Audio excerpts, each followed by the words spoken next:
Alrighty then.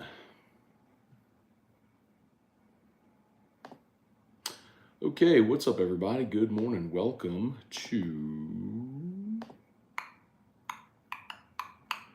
to a Thursday edition of Morning Scone, presented by Brock, the Baton Rouge Orthopedic Clinic.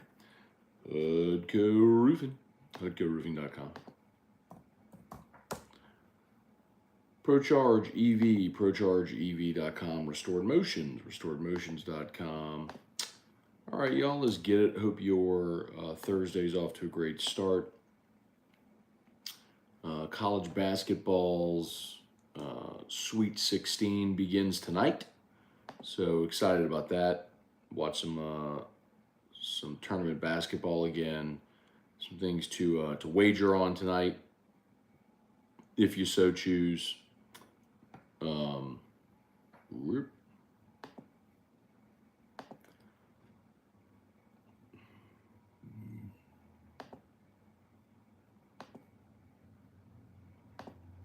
bing, bada bang, bada boom. Right. And the Saints continue their free agent spending spree. I would be remiss if I didn't start, though, with Foster Morrow news. I'm sure y'all have all seen it by now, but so Foster Morrow was on a free agent visit with the Saints, and upon that visit, conducted a physical, and he was diagnosed with Hodgkin's lymphoma. So the great news is it would appear as though they caught it very early, and there are wonderful doctors and people who have committed their lives to curing not only cancers but blood cancers like lymphoma. So I don't know what the prognosis is. Foster didn't share that. He seemed to be in great spirits, though, on his tweet, where he said he was going to go beat it and then get back to doing what he loves. So that's fantastic. So definitely put some perspective on things, right? Whenever you see a young, healthy guy like that diagnosed with cancer, something that has touched all of us in one way or another. So most definitely thoughts and prayers and best wishes and support and all of that for Foster Morrow. Obviously, like, I'll just transition. That's not we can all understand. Okay, like, we'll put that, there in its own category, and then talk about things that are far less meaningful, like the actual stuff on the field. The interesting thing, though, is Foster going through the physical with the Saints, and I could totally be misreading this, but it would seem as though you conduct a physical with a player if you intend to sign him. You hear that all the time, right? Contract pending a physical. Well, if the Saints were doing the physical, maybe they intended to sign Foster, which, that would have been really a very great natural fit. We talked about it a week ago when he visited, or I guess it would have been on Monday because he visited over the weekend. It would have made a lot of sense. Foster obviously played with Derek Carr in Oakland and Las Vegas, both.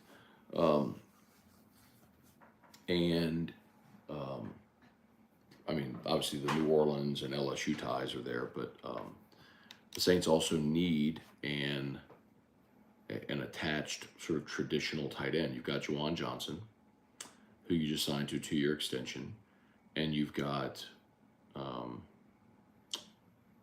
Adam Troutman, who is going into the final year of his rookie contract and hasn't really emerged the way that I know the Saints had hoped he would. So anyway, so they'll continue to search for a tight end.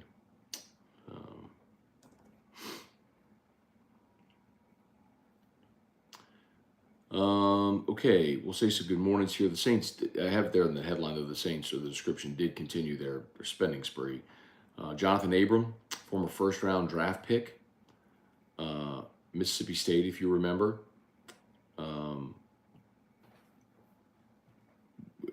Came into the league, as a first-round draft pick with the Raiders, and had some injury issues. Last year played for the Raiders, the Packers, and the Titans, so bounced around a little bit after the Raiders did not pick up his fifth-year option. And so now he's a free agent and signed with the Saints. So Saints add another talented piece into that safety room. It's going to be an interesting position battle for safety in camp because you've already signed Lonnie Johnson, now Jonathan Abram. JT Gray is going to make the team because for special teams. You signed Ugo Amadi. You got Smoke Monday back.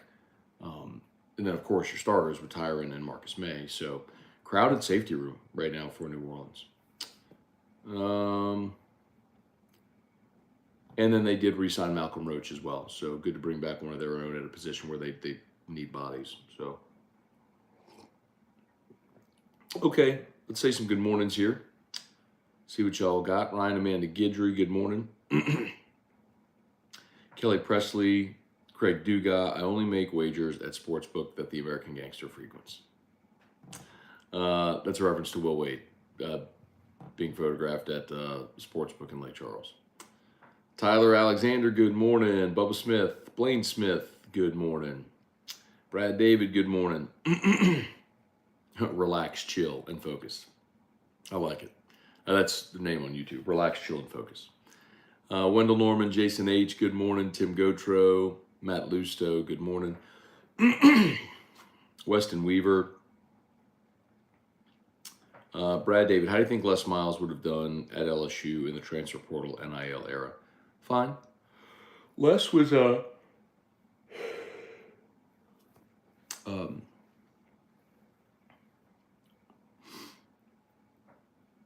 Les, first of all, just in the era he coached, didn't love taking transfers. It was a rarity that they took a transfer. I'm talking about JUCO players. I'm talking about players from Power 5 that had to sit because he didn't want to take up a roster spot and a scholarship spot for someone that couldn't play. Again, guys like Zach Mettenberger or players that came from junior college and were eligible immediately, that was easier. It was players taking transfers from P5s that had to sit. That was there were few and far between that he took. And then when Ed became the coach, they started taking those players. They took Braden Fajoko. They took from Texas Tech. They took Thad Moss from NC State. It just, Joe Burrow, but he was a grad transfer, so he's immediately eligible. But that Jonathan Giles, it was a more. I think Giles was eligible immediately too. But anyway, it was a more common occurrence under Ed that he used that he would take transfers. But the thing is, Brad, with the NIL era and transfer portal, it's just the tools that are at your disposal. So everybody has to use them. And Les was a really good recruiter. I mean, you'll ask people that played for him, coached with him, whatever, coached under him, they'll tell you there were few people better at closing, like on a couch in the living room with a parent. Just as weird as that may sound, Les was great at that. Brian Wynn, what's going on, man? Jason H. Matt, isn't this the second player in recent years that was diagnosed with cancer when coming to the Saints? Can't think of his name, but the Eagles played a couple years ago. I don't recall. I'm not saying you're wrong. I just don't recall. Larry Garner, good morning. Ransom Antoine, good morning, Matt. Finally caught you at the beginning. I live in Georgia, so it's hard to get good sports news. I watch AFR every day. We're basically buds now. I love it. Thank you so much for watching, man. That's awesome.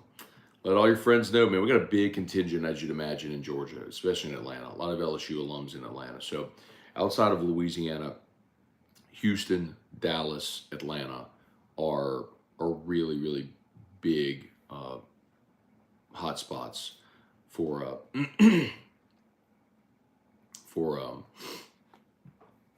for our content, not just AFR, but all of our content. It makes sense, right? I mean, you get LSU fans who are from here, and maybe they graduate from LSU, they move away for work, and they still tune in wherever they are. Ray Langwa, good morning from Austin, Texas. All right, Ray, thanks for being there. Reed Rule, good morning. Prayers for Foster. Has to be scary. He also visited the Bengals. They didn't find it. We don't know. I mean, maybe, but Reed, maybe they didn't do a physical. That's the point, right? Like, I mean, part of the reason that it was a blessing was the Saints did the physical. They did the blood work. Gregory Carter, good morning. Chris Nelson, good morning. Anyone free agent in particular you'd love for the Saints to go after that's still out there?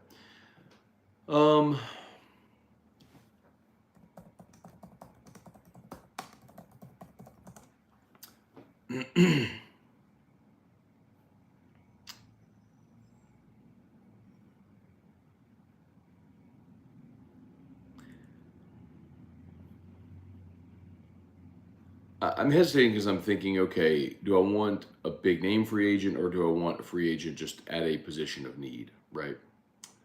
And I think that's really the differentiator. So like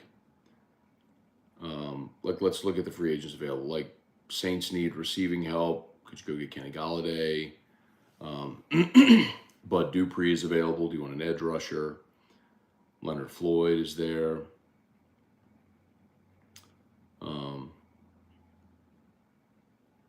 Interestingly, Robbie Anderson, who the Panthers traded to Arizona a year ago, is still a free agent. I'm more looking at receiver and defensive tackle. And the defensive tackle market that's out there, pretty lean. I mean, Michael Brockers is out there.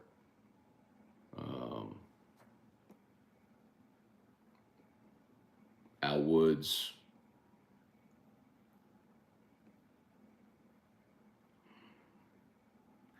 Bro, it's lean, man. It is lean. And Ndamukong Suh's still out there if he wants to decide. But if he plays, I'm sure he's just going to go somewhere where he could win, So,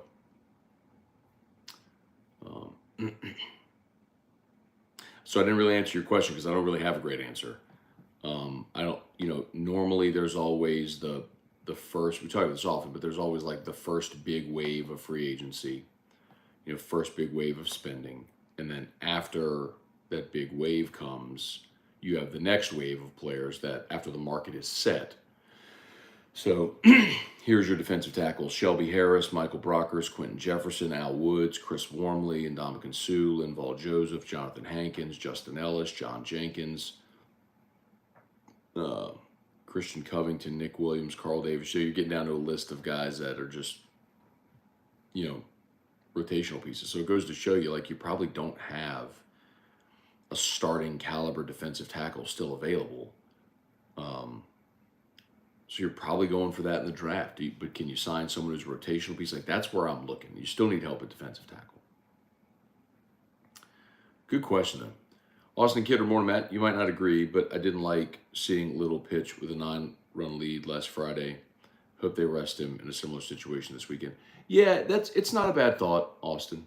But I think if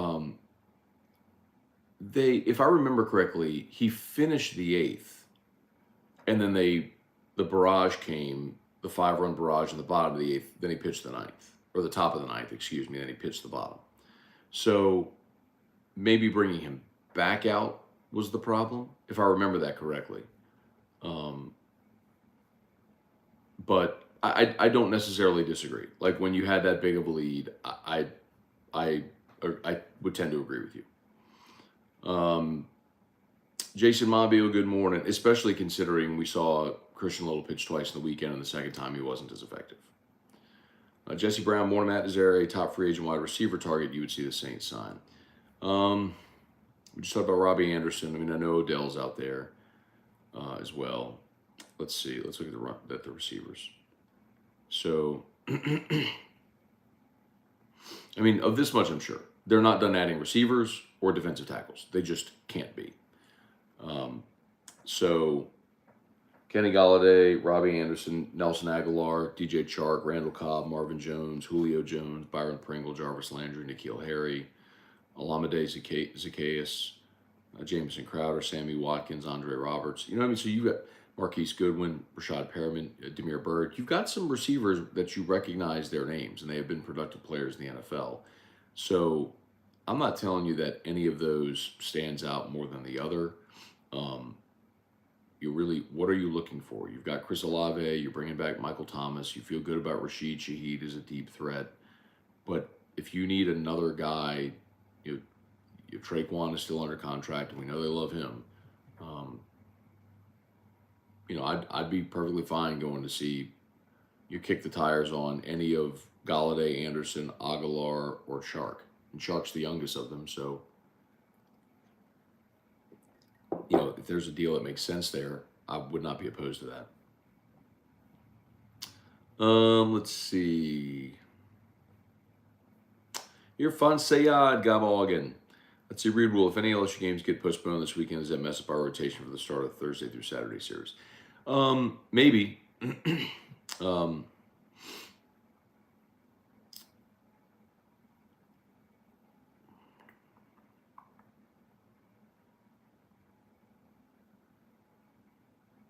Sorry, I was finding my place back on the Facebook comments.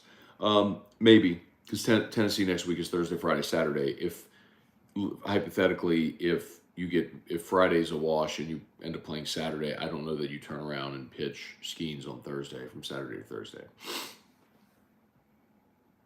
All right, smash that like button if you would, please. Brent Roban, Morning Scone. We almost took the series on the road. Now we have home field, a tougher opponent. I still don't know about sweeping the Pigs. Well, LSU did take the series on the road, Brent. I guess you mean swept the series on the road. But look, if you win 2 out of 3 on the road against a ranked opponent, really good. Blaine Smith, I think Mason Smith will be defensive tackle. That's where he belongs. Do you agree? In this defense, you could play him at the big end or you could play him at tackle. When he was a freshman, he kind of had to play both out of necessity because their numbers were bad on the defensive line. I think it depends what defense he's in. Dre Marceau, Mark McCarter, any chance of Walker Howard transferring back to LSU? I don't think so. Hey, Dad, good morning. Craig Straub, morning, Matt. Pell's going for 3 dubs tonight in a row. I don't know if Zion news is worth believing at this point. See to believe it. Yeah, Craig, I mean, it's basically they've set up to where he could potentially return if they make the playoffs. So it would be great. Not counting on it. Just assume he's not going to be there, then be pleasantly surprised if he is. All right. Scott Borch, good morning. Melanie Willis, good morning. Bring the kids down tomorrow for the Saturday Arkansas game. Okay, enjoy. Michael Thacker, morning Scone, hoping for the weekend sweep. Also Central Arkansas Bears, home of the Scottie Pippen, my alma mater. So Scotty was Central Arkansas. Oddly enough, Michael, like I was thinking about that yesterday. I'm like, I know Scottie Pippen went to like a directional school in Arkansas. I couldn't remember if it was Central Arkansas or if it was like a Arkansas A&T. Anyway, because Rodman went to a small school like that as well, but I think he went somewhere in Oklahoma.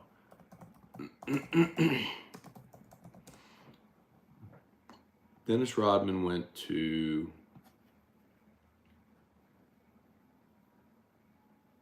Southeastern Oklahoma State.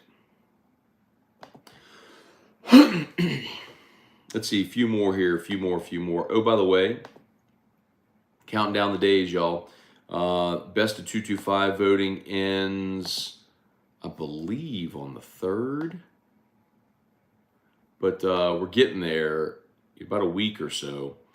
So I'm going to go ahead and drop the link again here in the comments for Best of 225. If you haven't voted yet and could take a quick second, I would really appreciate it. I was nominated for Best Radio Personality, and 104.5 ESPN was nominated for Best Radio Station. So if you would take a moment and vote, I'd really appreciate it. So punch in your email, got to be in the 225, but would appreciate it if you take a quick second to vote. Let's see. Gregory Carter, think the Saints snag a couple of big names before the draft or wait until after for comp pick formula? Yeah, I don't think they're done, Gregory. I think it would be foolish to assume they're done signing free agents before the draft. Bailey C. going to Smoothie King Center tonight. First NBA game in 15 years. Enjoy, man. Enjoy. Charlotte stinks and the Pels should win, so here we go. Jesse, let's see, Matt, with Justice Hill transferring from LSU basketball, will he have to sit out next year? So, unless if he graduates, right, then he could leave as a grad transfer, which he might have. I don't know the answer to that. Or he could sign a hardship waiver, which I was told there is one player currently in the portal that LSU is pursuing that has already transferred once that is pursuing a waiver to be eligible immediately. It's a guard that you all know well. Chris P., Brett DeGrow, Antron Hemingway, good morning. Anthony Cortello.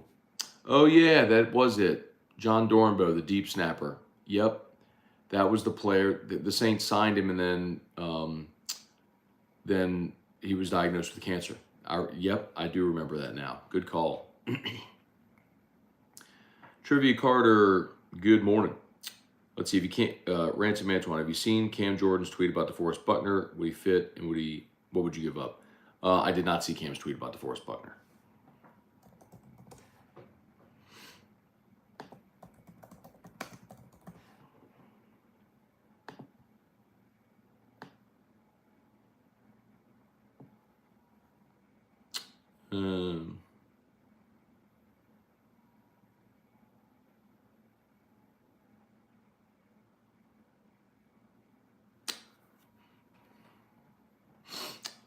Got it. DeForest Buckner wants to play for a contender, could be traded.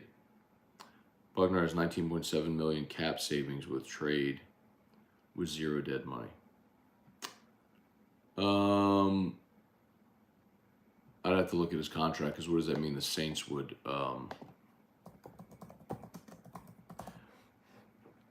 The other part of it too is the Saints aren't exactly a contender. So would he? Like he doesn't want to go be part of a rebuild in Indy. Let's see, DeForest Buckner.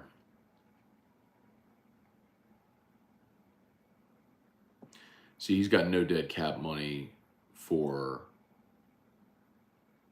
He's got no dead cap money for Indy.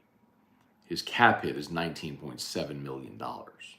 So they could trade him and not count anything against the books. If the Saints were to trade for him, he would count $19.75 million against cap this year. Now, they could certainly trade for him and sign him to an extension. But what would you give up for him is a very good question. Position of need. A guy who he's 29 years old, 7 years experience. I'd rather get younger there, but he's a good player. Let's see, Brand Roban, best local breakfast restaurant in Baton Rouge. I'm flying down next week. Brand, I haven't been to Simple Joe's yet, but a lot of people talk about Simple Joe's.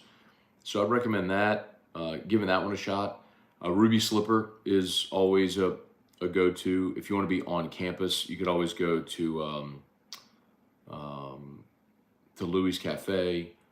And then there's another Broken Egg. With a couple locations in town, so there's some really good spots around. If you're going to be downtown, I'll plug a sponsor, the Gregory, which is the hotel inside of the Watermark. They do weekend brunch, and their restaurant is fantastic. So if you want breakfast brunch, that's a good spot to go to. Jamie Leday, Kelly Gross, Bob Poole. All right, y'all, we are done. It's 8:01. I am running late. Leon Williams, Anthony Cortello. Andrew Repass, is it too hyperbolic to say Cruz is the best position player and Skeens is the best pitcher ever in LSU history? Well, I think they're both in the conversation, but Andrew, there's a difference between best and, as you put it, most accomplished, and who had the best career. So those are things that we can debate, but you could those two guys, as far as talent alone, are certainly in the conversation just by virtue of the fact that they're going to be very likely the first and second picks of the draft. And if they're not, I can't see either of them getting past the fourth pick. Because as I understand it, Dolander from Tennessee is there, and then there's a high school kid like from the East Coast or something like that that's kind of in the mix. So no, I mean it's not hyperbolic. I mean they are, as far as talent, ability. Yeah, I mean they're right there. Okay, I got to go.